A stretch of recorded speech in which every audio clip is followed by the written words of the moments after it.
Hi, Alistair Carey here from Measure Manage. It's nice to have you on our blog page for what is a quantity surveyor. So a couple of things first. If you could leave a comment at the end of the blog, we just want to make sure that you liked it. If you didn't like it, what you didn't like. If you did like it, what you did like. It sort of helps us to refine our blogs as well going forward, and to make sure that we are giving you the content that you like. The second thing is to join us on LinkedIn. So hit the link, I think it's just below. So if you hit that, and then you can follow us there. And what that will allow you to do is to get all our new content as and when we post it up. And then the third thing is, if you do like it, then you can share this on your favourite social media site for us, and that allows us to get some more views, more people to see it, and a bit more exposure and stuff. So that would, that really helps us out. Yeah, basically, just give you a quick rundown of what is a quantity surveyor. So.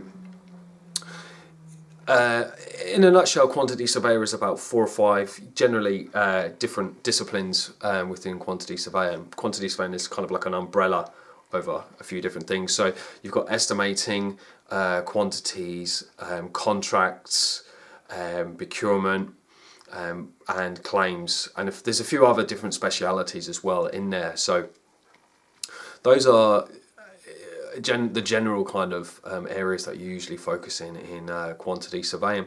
So quantity surveying is usually someone in construction who provides contractual, financial advice really for projects. So basically what they would do is, from the start of a job, they quantify the amount of materials used on the job.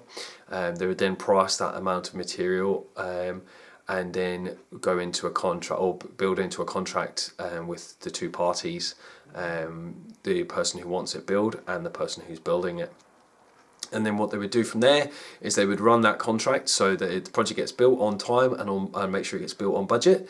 And then after that, they would close out a final account and settle up any outstanding money or anything like that. And that's what they would do in a construction project, basically. So yeah, look, take a read through the blog. Really hope you like it. It took us a bit of time to get it together. So yeah, any feedback would be great in the comments. Follow us on LinkedIn and share this post. That'd be fantastic. Thanks very much. All the best. Bye.